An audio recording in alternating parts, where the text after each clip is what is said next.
دا یو خور سوال کړی دی چې یو چا راته دا ویلي چې د جنکو له دا غوږونه سوري کول دا ناروا دي، نو چې دا کار روا دی که ناروا دی؟ الجواب، بعض علماو دا خبره کړې ده چې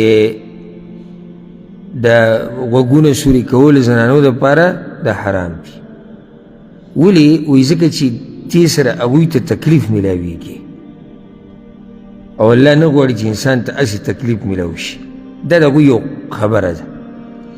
بل هغوی دا وایي چې دا غوږ سوری کول او دې ته دا والي اچول څه داسې ضروري ډول او سینګار خو نه دی چېرې لازم به دا غوږ ته دا شی اچي. خو موږ د دلیل تابعدار یو، موږ د دې نه یو چې یاره بعضو علما دا ووایي. بعضو علماو چې دا خبره کړې نو د هغوی نه اورېده پکار دي چې د هغوی سره په دې څه دلیل دا د هغوی سره عقلي خبرې دي. که موږ راواپس شو حدیثونو ته او د صحابیاتو ژوند ته، نو هغې نه دا خبره واضحه کېږي چې زنانه چې دا غوږونه سوري کوي دا جایز دي او په هغې به د دلیل وښیم.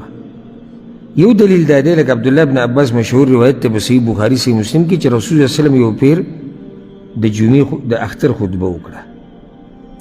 نو یو خطبه نارینهو ته وکړه، دویمې له کوم ځای ته راغی؟ زنانو ته. فوعظهن، نو زنانې ویرولې د الله نه، نصیحت یې ورته وکړو. وامرهن بالصدقه، ورته یې صدقې ورکوي، د الله په لار کې مال ولګوئ. نو فرأيتهن يهوين إلى آذانهن وحلوقهن إلى بلال. نو ما ولیدي، ګوره عبدالله بن عباس وی ما ولیدي چې دغه زنانو د خپلو غوږونو نه والی راغستې او بلال له ورکولې رضی الله عنه، ځکه بلال د رسول الله صلی الله علیه وسلم. دې نه څه ثابت شو؟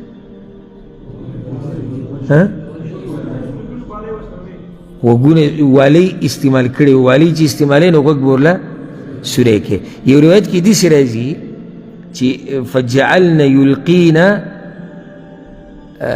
تلقي المرأة خرصها وسخابها. خرص په عربۍ کې والی ته وایي او سخاب هغه امیل ته وایي چې هغه په دې مرۍ یا په سینه باندې د زنانه پروت وي. نو زنانو دا راواغسته د الله په لار کې صدقه کړي. دا دلیل مضبوط دی که نه دی؟ چې تاسو ته مضبوط ښکاره شي.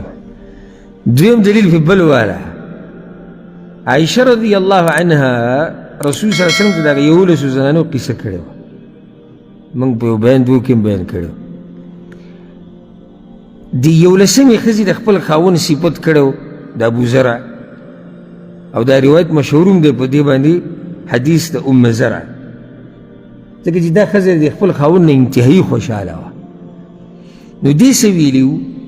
وی زوجي ابو زرع، زما خاوند ابو زرع دی وما ابو زرع، او تاسو ته څه پته دی چې ابو زرع څومره ښه سړی دی.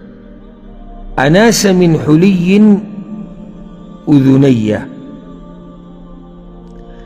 د سرو زرو نه د کالو نه یې زما غوږونه ډک کړي دي.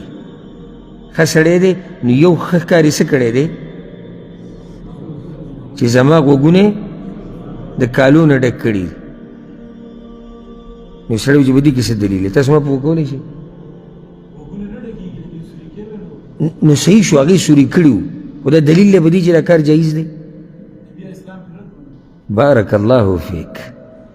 دا قصه عایشه رسول الله وسلم ته اورئ، خو رسول صلی الله علیه وسلم ته په آخره کې دا ونه وایي چې عایشې صحیح ده، خو ګورې د ام زرع دا کار صحیح نه و، د غوږونو ته یې چې دا کالی اچولی دي. پوه شوئ که نه؟ په دین باندې پوهېدو دپاره توفیق د الله د طرف نه او تیز ذهن پکاري. ځکه د علماو ته په دې نظر مه ګورئ چې یاره دوی معمولي کار کړی. تاسو ته دا پته شته دا ډاکټر او انجینیر او دا پایلټ او دا دوی یو فن سبق ویلی، یو قصه کې لګیایي، او عالم دی به امت ته هره مسله بیانوي.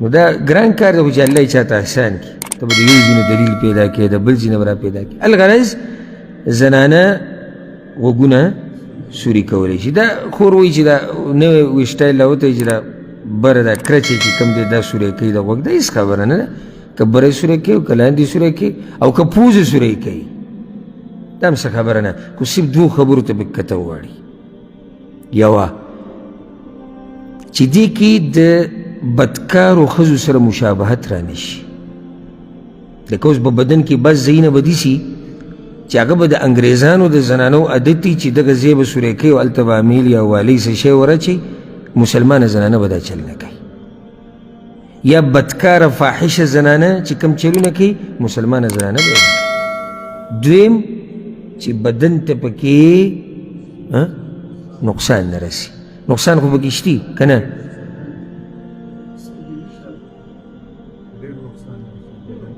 شتي پکې نقصان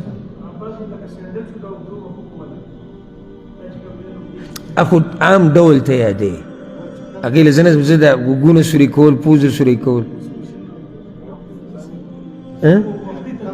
وقتي طور تکلیف شتي دا څه خبره نه ده او ځکه هغه نور علما وایي په دې کې زنانه ته تکلیف دی که نه د دې به څه جواب کوي د هغوی د خبرې د هغوی د خبرې جواب ده د هغوی ته موږ دا وایو چې د تکلیف چې موږ معمولي دی ماشومې له ورکوو دا د دې د مصلحت دپاره ورکوو ځکه چې دا ضرورت لري کالو ته او په کالو سره دا ښایسته ښکاري نو دا تکلیف معمولي د دې د مصلحت دپاره څه دپاره مصلحت دپاره لکه ته چې ډاکټر ته لاړ شي او په ملا دې دړي هغه تا ته څه وایي ستن نو په ستن کې تکلیف وي که نه خو هغه تکلیف کې ستا دپاره څه فایده یي پوه شوي به که نه